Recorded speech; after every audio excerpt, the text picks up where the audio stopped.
The auction block reeked of rust and desperation, where broken things were sold to those who needed them least. Marcus Chen stood watching alien children parade past bidders who saw only labor and profit, his own daughter's death still fresh as an open wound. But when the blue-skinned girl was dragged forward, silent and labeled defective by the stepfather who sold her, something in Marcus cracked open. And what he would discover about this silent child would shatter everything he thought he understood about loss and love. Before we begin, let us know in the comments where you're watching from. And if stories like this move you, hit that subscribe button because tomorrow's episode will break your heart in the best way possible. The warehouse district of Portside Station stretched like a scar across the belly of the galaxy's trade routes, a place where laws bent until they broke and nobody asked questions that might cost them profit. The air tasted of oil and ozone, thick enough to coat the lungs, and the lights flickered in rhythms that suggested the station's power grid had given up on consistency years ago. Marcus Chen pushed through the crowd of bidders, his leather jacket worn soft at the elbows, his eyes hollow in a way that made even the hardened traders step aside. He had been a father once, before the transport crash on Europa's ice fields, before his daughter's laughter became a ghost that haunted every silent room. Now, he was just a man trying to drown in noise loud enough to silence memory. The auction house squatted at the end of Corridor 17, its entrance marked by a flickering hollow sign that promised livestock, equipment, and opportunities. Inside, the ceiling dripped with condensation, and the floor was stained with substances nobody wanted to identify.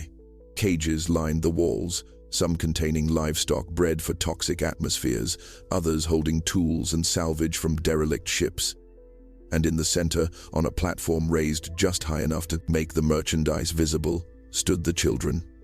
They came from a dozen worlds, their skin ranging from copper to violet, their eyes carrying the weight of abandonment. Some cried, others stared with the blank acceptance of those who had learned that resistance only brought pain.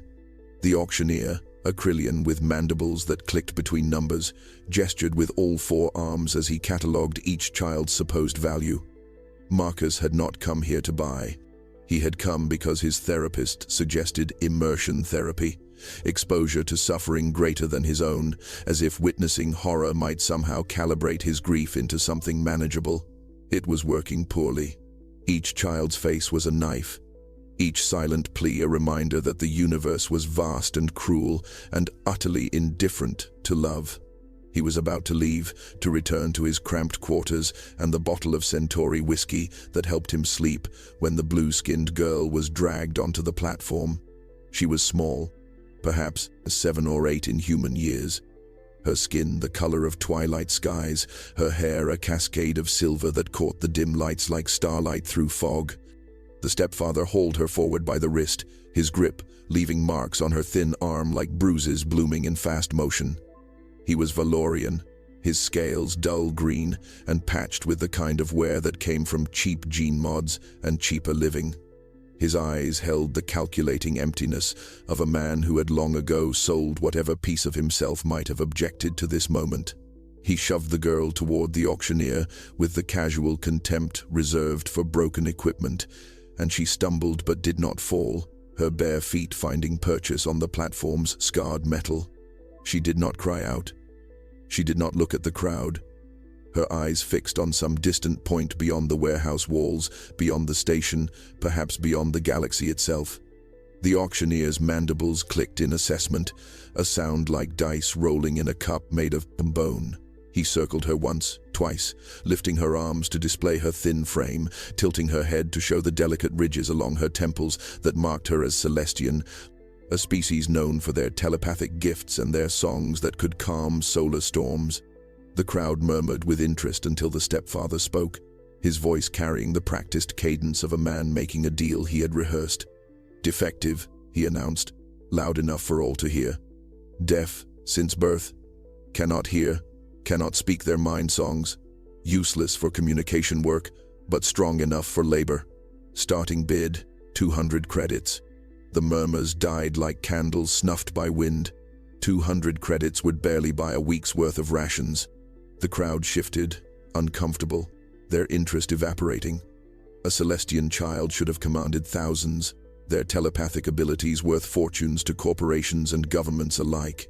But a deaf Celestian was like a bird born without wings, a fundamental contradiction that rendered them worthless in a market built on utility. The auctioneer clicked again, this time in disappointment, and began the half-hearted call for bids that everyone recognized as theater before the inevitable withdrawal. The stepfather's jaw tightened, his scales rippling with poorly concealed fury.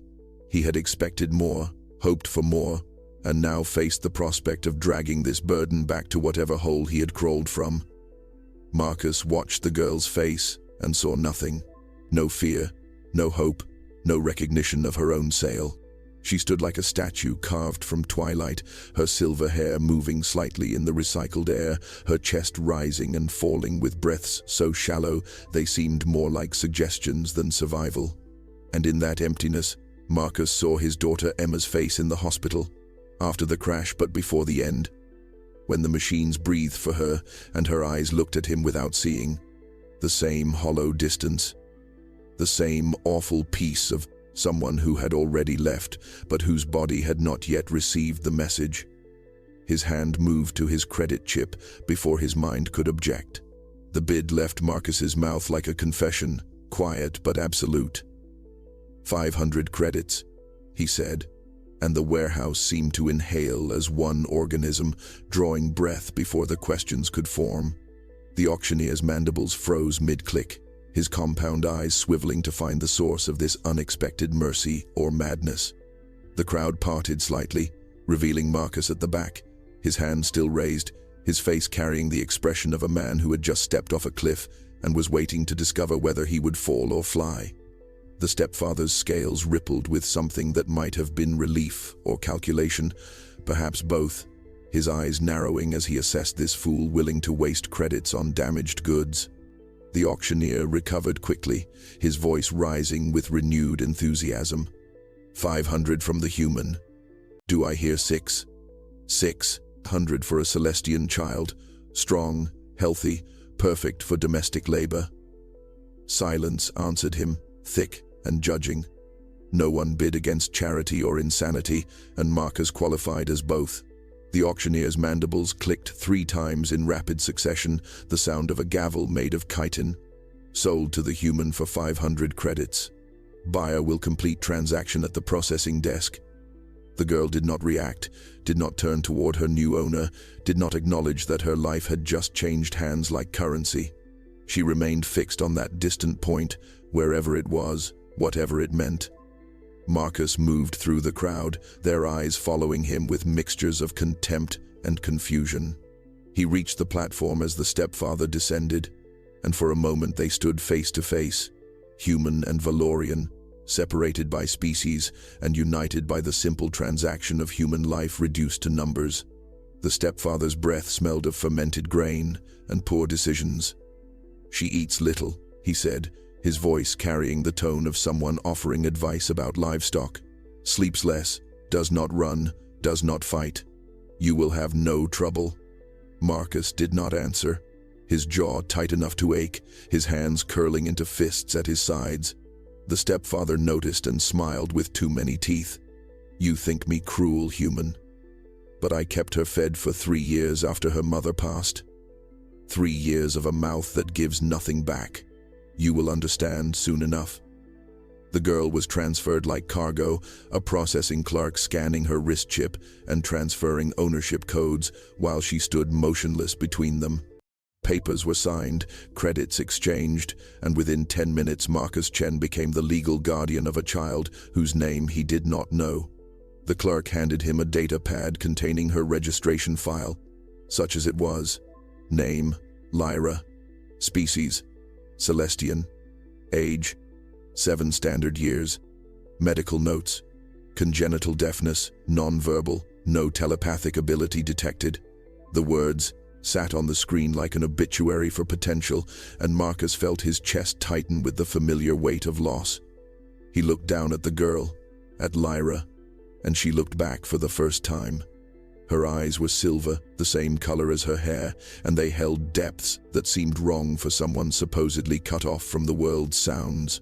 Marcus's quarters occupied a forgotten corner of Portside Station's residential sector, 3 rooms stacked like boxes in a child's tower, held together by structural foam and optimism. The walls were thin enough to carry conversations from neighbors he had never met, and the air recycler hummed with a wheeze that suggested its warranty had expired sometime during the previous administration. He had chosen this place specifically for its anonymity, a spot where grief could curl up and rot without witnesses, where the belongings of his former life remained in boxes he had never unpacked. Emma's toys, her clothes, her books about dinosaurs and distant planets.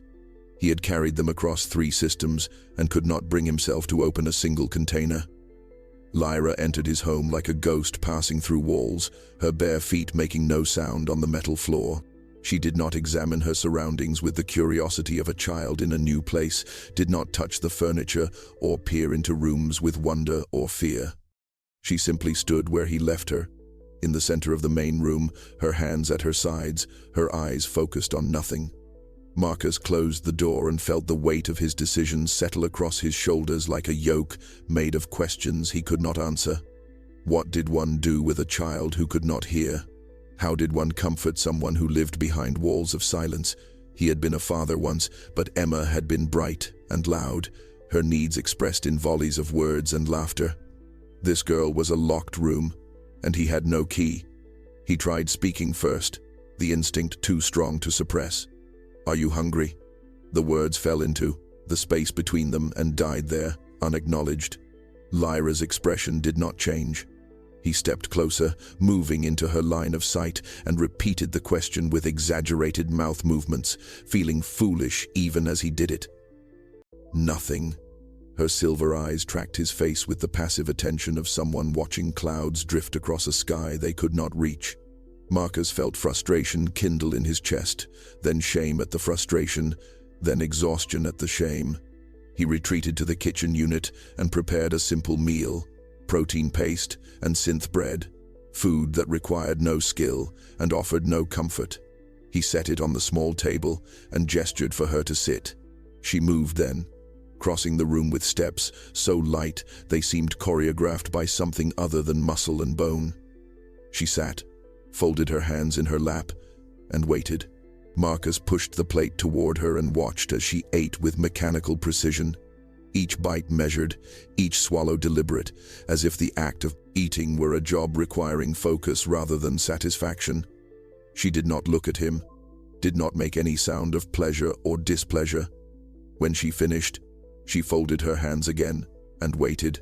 The silence stretched between them like a canyon neither could cross, and Marcus felt his daughter's absence like a fresh wound. Emma would have filled this room with noise, with questions, with the chaotic energy of childhood that drove him mad and kept him sane in equal measure. That night, he showed Lyra to the small second room, empty except for a sleeping mat and a blanket he had retrieved from storage. She lay down without instruction, curled on her side, facing the wall, and went still. Marcus stood in the doorway and watched her breathe, those shallow, almost breaths that seemed insufficient for life, and wondered what he had done. He had saved her from the auction block, yes, but saved her for what? A life of continued silence in a different cage.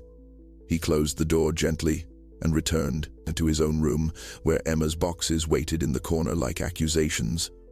Sleep came eventually, thin and troubled, filled with dreams of voices he could no longer hear. The days accumulated like sediment, one settling atop another, until Marcus could no longer remember exactly when Lyra had arrived or what his life had looked like before her silent presence filled his quarters. She moved through his space like water, finding its level, occupying corners and routines with the patience of someone who expected nothing and was never disappointed. He learned her patterns the way one learns the creaking of an old ship, the small signals that indicated need or discomfort. She touched her throat when thirsty, pressed her palm flat against her stomach when hungry. She slept in short intervals, never more than 3 hours at a stretch, and sometimes he would wake in the middle of station night to find her standing at the window, watching the ships dock and depart with an attention that suggested she was reading stories in their trajectories. Marcus began to communicate through gestures, crude at first, then gradually more refined as he understood which movements she tracked and which she ignored. He learned that she responded to patterns, to repetition, to the establishing of small rituals that marked the passage of time.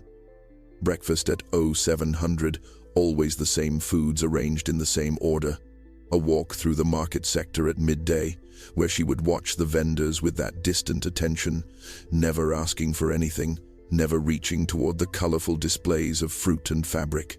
Evening meals at 1800, followed by an hour where he would read aloud from Emma's old books, knowing she could not hear him, but unable to stop himself from filling the silence with words.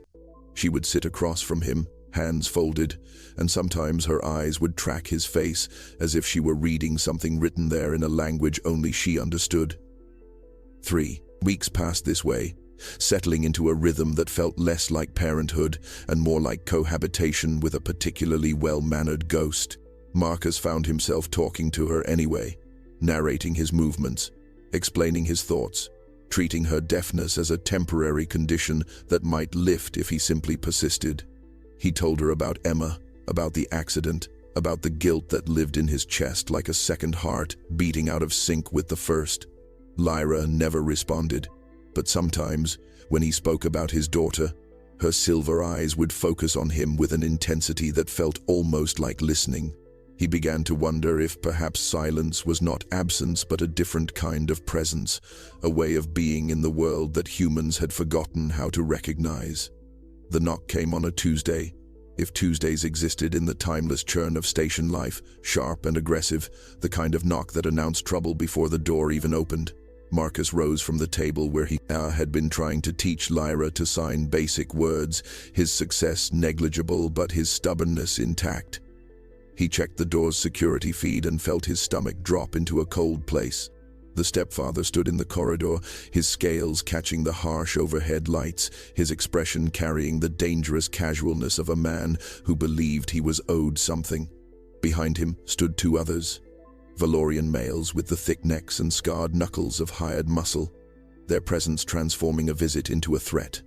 Marcus opened the door but did not step aside, his body filling the frame, blocking the view into his quarters. "What do you want?"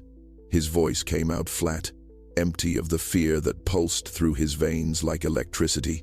The stepfather smiled, that same too-many-teeth expression from the auction house, and gestured with one clawed hand as if they were old friends reuniting after a pleasant absence.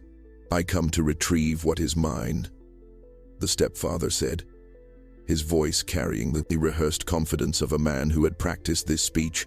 "The girl. There was an error in the sale, a legal complication. The mother's family has contested the transaction. I must return the purchase price and take the child back to settle the matter." His smile widened, showing more teeth, and Marcus understood immediately that every word was a lie polished smooth by repetition. The 2 enforcers shifted their weight, hands drifting toward weapons that hung loose at their belts. The message was clear. This could be easy or it could be hard, but either way, they were leaving with Lyra. Marcus felt something cold crystallize in his chest, a hardness he had not known he still possessed. "No," he said simply, and the stepfather's smile faltered like a candle in wind. Behind Marcus, somewhere in the apartment, Lyra would be sitting at the table, unaware of the threat gathering at the door, unable to hear the danger that wore her stepfather's face. The thought of her return to those hands, to that voice dripping with casual cruelty, made Marcus's jaw tighten until his teeth ached. The sale was legal, credits were transferred, ownership registered. If you have a legal complaint, file it with station authority. The stepfather's expression shifted, pleasantness melting into something colder and more honest. "I need no authority, human. I need only what you paid, plus compensation for my time and trouble. Call it 3,000 credits, and we part as friends." His eyes glittered with the anticipation of profit, and Marcus understood then what this had always been. A long game. Sell the defective child cheap, wait for some fool to grow attached, then return demanding more. Probably work twice a year on marks too kind or too stupid to refuse. The enforcers stepped forward, and Marcus began to close the door, knowing it was futile, knowing they would simply force it, but unwilling to make anything easy for men who traded in children. Then he heard it. Soft as a breath, quiet as snow falling on water, a single word that stopped his heart mid-beat. Marcus. His name, spoken in a voice like wind chimes, came from behind him. He turned, the door forgotten, the threat forgotten, everything forgotten, except the impossible sound of Lyra's voice. She stood in the doorway between rooms, her silver hair catching the light, her eyes no longer distant but focused with terrible clarity on the stepfather's face. Her small hands were not folded now but clenched into fists at her sides, and her lips moved again, shaping words that fell into the sudden silence like stones into deep water. "He is lying," Lyra said, her voice carrying harmonics that human vocal cords could never produce, each word wrapped in layers of meaning that bypassed ears entirely and struck directly into the mind. "He has always been lying." The corridor seemed to hold its breath, every molecule of recycled air suspended in the space between revelation and chaos. Marcus stared at Lyra, his mind struggling to reconcile the silent ghost child of 3 weeks with this girl whose voice carried weight enough to bend reality. The stepfather's scales rippled with something beyond fear, something closer to rage wrapped in panic, and he lunged forward with claws extended toward the child who had just shattered his carefully constructed lie. Marcus moved without thinking, his body remembering reflexes from a life before grief, before loss, and his fist connected with the Valorian's jaw with a crack that echoed off metal walls. The stepfather stumbled backward into his enforcers, yellow blood seeping between his teeth. "She speaks," one of the enforcers said, his voice carrying the slow confusion of a man watching his understanding of the world dismantle itself. "Celestians who speak can hear. If she hears, she is not defective. If she is not defective, the sale was fraud." His hand moved away from his weapon, and his companion followed suit, both taking a step back from the stepfather, whose scheme had just collapsed, like a house built on sand. The Valorian spat blood and lies in equal measure, his voice rising to a shriek that attracted attention from neighboring quarters. "She is broken. She does not speak. You hear nothing. The human has taught her tricks, manipulation, technology hidden in her throat." Lyra stepped forward, her bare feet making whisper-soft contact with the floor, and when she spoke again, her voice filled the corridor with harmonics that made the lights flicker and hum in sympathy. "I learned silence because he beat my mother when I sang," she said, each word layered with memories that bled into the minds of everyone present like watercolors spreading across wet paper. Images flashed unbidden, a woman with silver hair and kind eyes, cowering as fists fell like rain, a small child pressing hands over her mouth to trap songs that wanted desperately to escape, a stepfather who discovered that a silent Celestian child could be sold for pittance, while a speaking one would attract questions, authorities, protections he could not afford. "I learned silence because it kept me alive long enough for someone kind to find me." Marcus felt tears on his face and did not remember when they had started. He knelt beside Lyra, this impossible child who had survived by making herself invisible, by swallowing her own voice until the right moment arrived to release it. "Why now?" he asked, his voice breaking on the words. "Why speak now and not before?" Lyra's silver eyes met his, and in them, he saw depths of patience and calculation that belonged to someone far older than 7 years. "Because before, I did not have a word I needed to protect," she said simply. "Now I have your name. Now I have a reason to break my silence." The stepfather ran then, his enforcers letting him go, their loyalty purchased with credits that would never arrive. Station security arrived within the hour, their uniforms crisp and their questions sharper, followed by representatives from the Celestian embassy who moved with the fluid grace of their species and carried authority like a visible aura.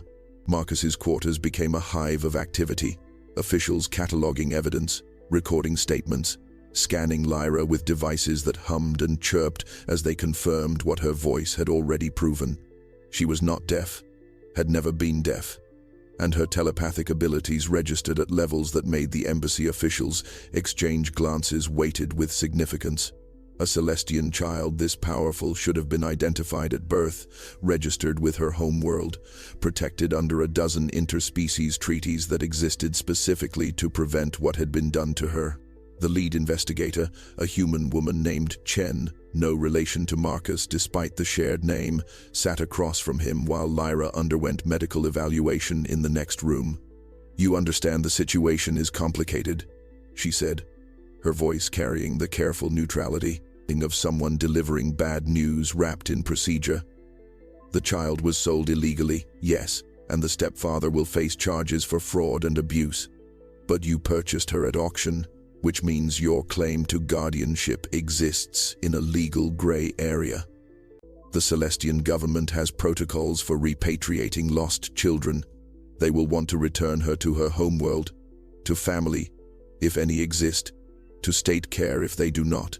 Marcus felt his chest constrict, a familiar tightness that reminded him of hospital waiting rooms and doctors who spoke in gentle tones about things that could not be fixed. "She chose to speak to protect me," he said quietly. "She broke years of silence because she had something worth protecting. Does that count for nothing?" Chen's expression softened with sympathy that made everything worse, because sympathy was what people offered when they could not offer solutions. "It counts for everything in terms of moral weight," she said, "but the law is rarely concerned with poetry. She is 7 years old, incredibly powerful, and belongs to a species that takes the welfare of their children very seriously. They will argue, correctly, that she needs training to control her abilities, needs immersion in her own culture, needs things you cannot provide no matter how good your intentions." The Celestian ambassador entered then, tall and elegant, his skin a deeper blue than Lyra's, his presence filling the room with the subtle pressure of barely contained telepathic energy. He introduced himself as Keeper Thalen, his voice carrying the same multi-layered harmonics as Lyra's but controlled, refined, shaped by decades of practice. "Mr. Chen," he began, and Marcus braced himself for the words he knew were coming. The reasonable arguments that would tear this fragile thing apart before it had a chance to become real. But Thalen surprised him by meeting his eyes with something that looked less like authority and more like understanding. "The child has bonded with you," Thalen said simply. "Such bonds are not trivial among my people. They are, in fact, sacred." The medical evaluation concluded with Lyra returning to the main room, her silver hair slightly disheveled, her eyes carrying a weariness that made her look far older than her years. She moved directly to Marcus's side and pressed herself against him, a gesture of trust so complete it made Keeper Thalen's expression soften with something that might have been sadness or recognition. The ambassador folded his long fingers together, a gesture Marcus had learned meant a Celestian was choosing words with great care. "There are options," Thalen said, his voice carrying harmonics of possibility rather than certainty. "The law allows for exceptions when a child has formed a primary bond, particularly one strong enough to break voluntary silence. Such bonds are considered sacred contracts among our people, written in choice rather than biology."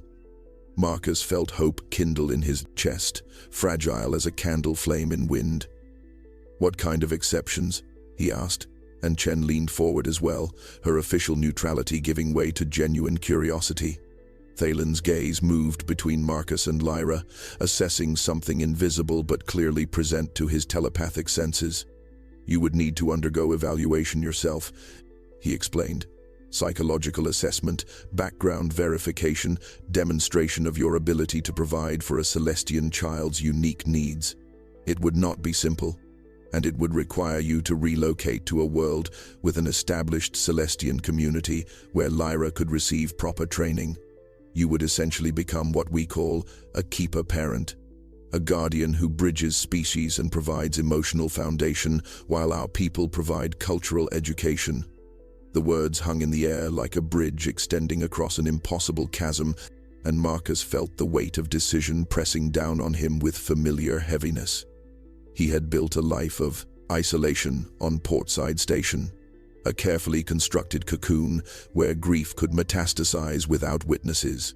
Leaving meant tearing that cocoon apart, meant choosing forward motion over comfortable stagnation, meant becoming a father again with all the terrifying vulnerability that entailed.